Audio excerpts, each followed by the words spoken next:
Lyft is launching a brand new feature that is highly in demand and something drivers have wanted for a long time because it would be helpful. However, are the terms necessarily legal or even in your favor?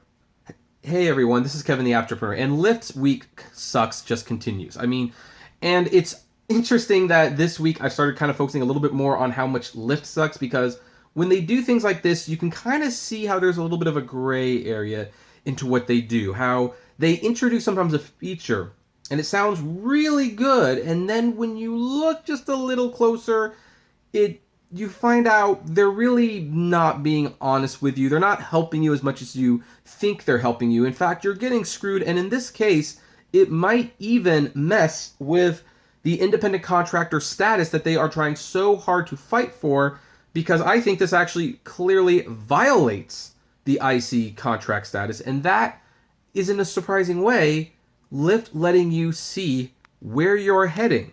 However, before we talk about that, let's have a word from our sponsors. Times are changing for gig workers and the gig economy, and there are a lot more gigs from a lot more companies than there used to be. That's why when people ask me where they can go to find resources for the gig economy, I recommend gigworker.com. At this site, you can see what other gig workers are doing and discover better opportunities from industries, companies, resources, and even a forum where you can talk with other people in the gig economy. Gigworker.com is a great resource site, whether you work for Uber, Lyft, Postmates, DoorDash, TaxRabbit, Thumbtack, Upwork, whatever. There's a gig for you and there's a forum for you on gigworker.com. Gigworker.com for all your gigs. And so here's a screenshot from my own Lyft driver app. See, it's still active. I can still drive whenever I want.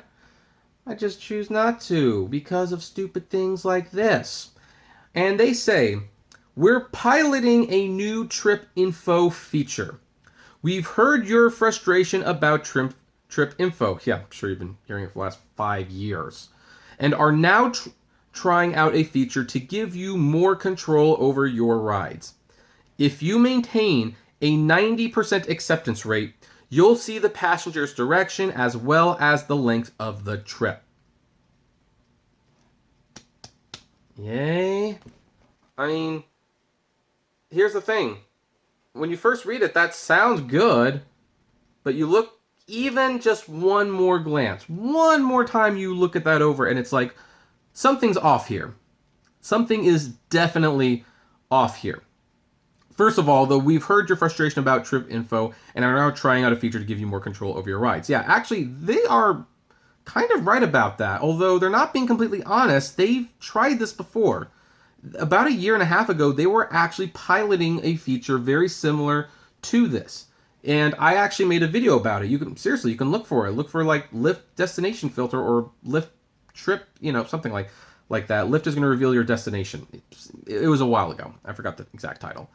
And that was where, hey, if you maintain 90% of your acceptance, you can actually see where they're going and how long the trip is going to be and how much time you're going to need to drive. You can find out all this stuff. And the program, I think, failed because of a very obvious thing.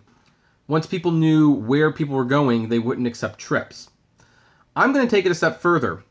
By saying you need to maintain a 90% acceptance rate, essentially, this is worthless to you, because if you're accepting more than 90% of the trips, you're accepting everything pretty much, with rare exceptions. Seriously, do you know how easy it is to fall under 90%? If you do 9 rides and then you don't accept one trip, you are under 90%, like that.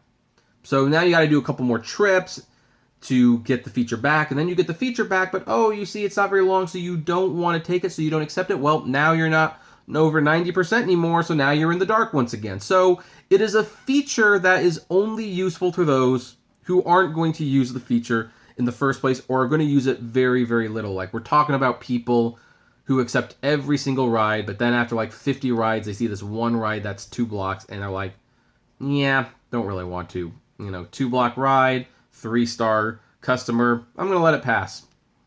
And if you live in an area with Lyft Express and you don't want to pick up Lyft Express, then the chances of keeping a 90% acceptance rate is even more problematic. However, here's the big reason I think it didn't work the last time and the reason why it can't work now. Because the funny thing is, like, what they are introducing is, in a sense, a very real violation of the independent contractor status. In the sense that we've talked about it before, you need to know this information regardless. One of the things that the law says that make you an independent contractor is that you are aware of what the job it is you're doing, what it's going to entail, how long it's going to take, and what you are going to get paid. Uber and Lyft, in a sense, have very much kept this information hidden from everyone. You get a ride, and you know how far away they are, but you really don't know where the ride is going or how long it's going to be. And even if you have like a long trip notification, you don't know how long actually is. And then in some cases, like, I think the cutoff is like 45 minutes. So if they calculate the ride to be a 40-minute ride, then really, you wouldn't get notified of the long trip anyway. So there's a lot of things there that Lyft keep private. And by keeping it private, they are in fact treating you like employees. This is why I tell everyone, you're an employee. You might not think you're an employee, you are an employee.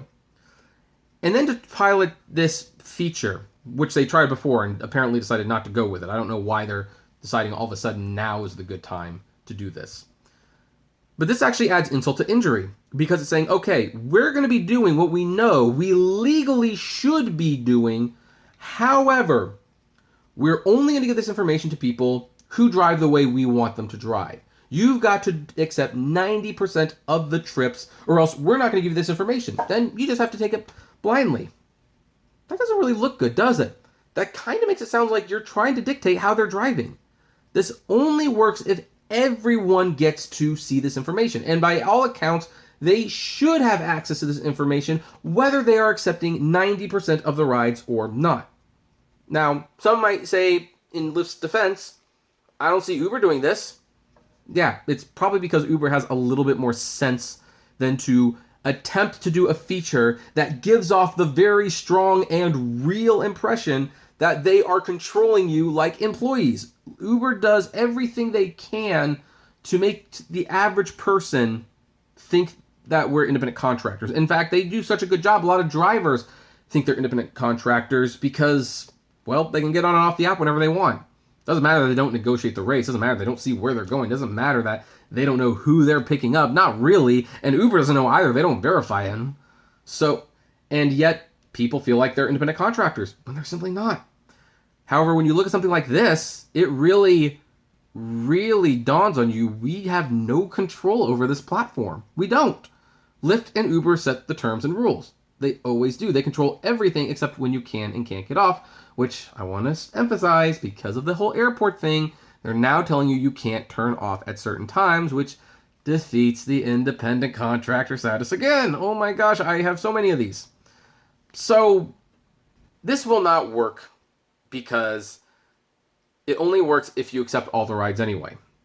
And they're really not going to keep it around because as people are looking closer at big tech monopoly and as the government continues to be, pestered by, driver strikes and protests, about how unfair it is, those darn drivers, they just have to whine so much. Maybe, I seriously, Uber Lyft, why don't you just pay them a little better and make them go away? Well, they're going to mention, hey, they're actually holding terms about information we legally have the right to have, and they're holding it hostage. They're saying, hey, you have to do this for us or else we're not going to share the information. But what they ask us to do means that we can never take advantage of the information in the first place. Yeah. No, it's bad. It's really, really bad. Lyft is awful. Lyft is awful. They're worse than Uber. I can freely admit that now. However, we are going to end right there. We're just going to leave this up, of course. Boy, looking at that picture, that... By the way, just a little side note, this is kind of a funny one. If you're ever driving Lyft and you pick someone up, you want to know how they were at one point a Lyft driver, look at the background. If they've got that green background behind their picture, then that means they did Lyft at some point. Just a fun little trivia. I don't know how many people actually noticed that, but there you go. So we're going to end it right. right there. What do you folks think? Would you like to see this feature come along, or do you think like I do, like you would not really have a chance to take advantage of it because it doesn't give you any wiggle room to pick and choose, which is what it's supposed to be there for? And do you think this is a violation of your independent contractor rights? I would love to know, so comment below, like, favorite, share, subscribe. If you enjoy my videos, consider becoming a Patreon member. It's totally optional, of course, but even as little as $1 a month goes a long way to helping the channel run smoothly, and you get access to my Patreon's exclusive blog. Also, if you want, subscribe to the Apptrepreneur Vlogs channel. We're doing more new videos. Some of it's getting really interesting. And if you want to talk to me or other fellow rideshare people, check us out at the Apptrepreneur Hangouts on Facebook. And as always, flame responsibly. Have a good one.